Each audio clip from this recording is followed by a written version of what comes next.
পাণবজাৰত উভৈনদী হৈ পৰিছে নকল কিতাপ।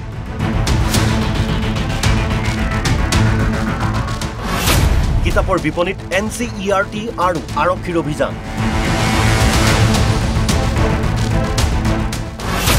জব্দ নকল কিতাপ, আটক নকল কিতাপৰ আসল বিক্ৰেতা।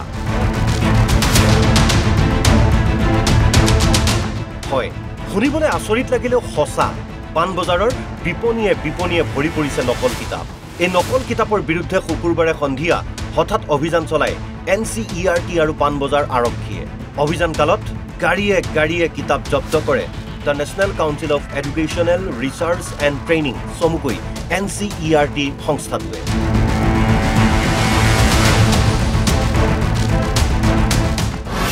পাণবজাৰৰ নভেলটি বুক শ্বপ, কিতাপ ভৱন, বিনিময় বুক শ্বপত চলে এই অভিযান। বিপণী তিনিখনত জব্দ হয় বৃহৎ সংখ্যক নকল কিতাপ। কেইবা লাখ টকাৰ এই নকল কিতাপ জব্দ কৰাৰ লগতে তদন্তকাৰী দলে আটক কৰে বিপণীখনৰ স্বত্বাধিকাৰী ক্ৰমে সোনা ডেকা, দেৱজিৎ ডেকা আৰু বিকাশ জৈন। কিন্তু অভিযানকালত জব্দ হোৱা এই নকল কিতাপখিনি CBSE পাঠ্যক্ৰমৰ বুলি জানিব পৰা গৈছে। কিতাপৰ এই চোৰাং ব্যৱসায় হৈছে কেনেদৰে? এই সম্পৰ্কত সদৌ অসম পুথি প্ৰকাশক আৰু বিক্ৰেতা সংস্থাৰ সাধাৰণ সম্পাদক ধীৰাজ গোস্বামীয়ে মন্তব্য কৰিলে এনেদৰে।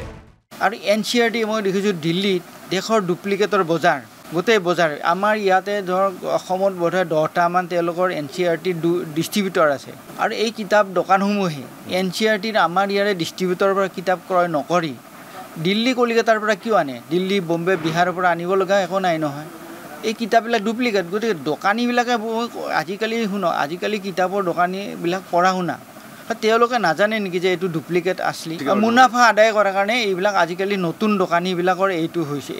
দিল্লী, কলকাতা, বিহাৰৰ ক'লা বজাৰৰ পৰা আমদানি হোৱা এই নকল কিতাপ ব্যৱসায়ৰ লগত NCERTৰ দৰে কেন্দ্ৰীয় সংস্থাৰ বিয়াগুম বিষয়া জড়িত আছে বুলি গুৰুতৰ অভিযোগ কৰে ধীৰাজ গোস্বামীয়ে।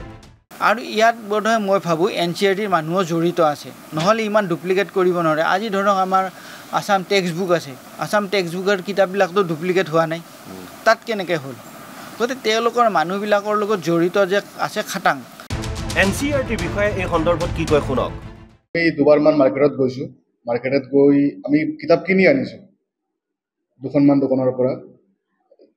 এখন আপোনাৰ কিতাপ ভৱন আৰু এখন বিনিময়। এখন দোকানৰ পৰা কিনি আনি আমি চেক কৰিলোঁ যে এখন ডুপ্লিকেট কিতাপ হয়। তাৰপিছত আমি আমাৰ হেডকোৱাৰ্টাৰত জনালোঁ যে এনেকুৱা মাৰ্কেটত আমাৰ NCERT কিতাপ ডুপ্লিকেট হৈ আছে। তাৰপিছত তেখেতে আমাক অৰ্ডাৰ দিলে মংগলবাৰ দিনা। তাৰপিছতে আমি আৰক্ষীক জনালোঁ। ছাত্ৰ ছাত্ৰীৰ শৈক্ষিক জীৱনৰ লগত হেতালি খেলা কিতাপৰ নকলৰ এই ভয়ংকৰ বেহা কেতিয়া বন্ধ হ'ব?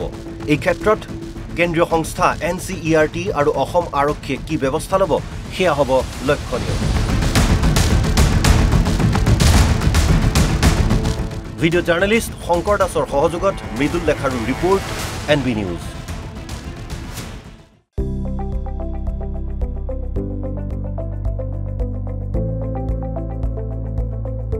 NB নিউজ, সহজ সৰল ভাষাত নৱভাৰতৰ কথা।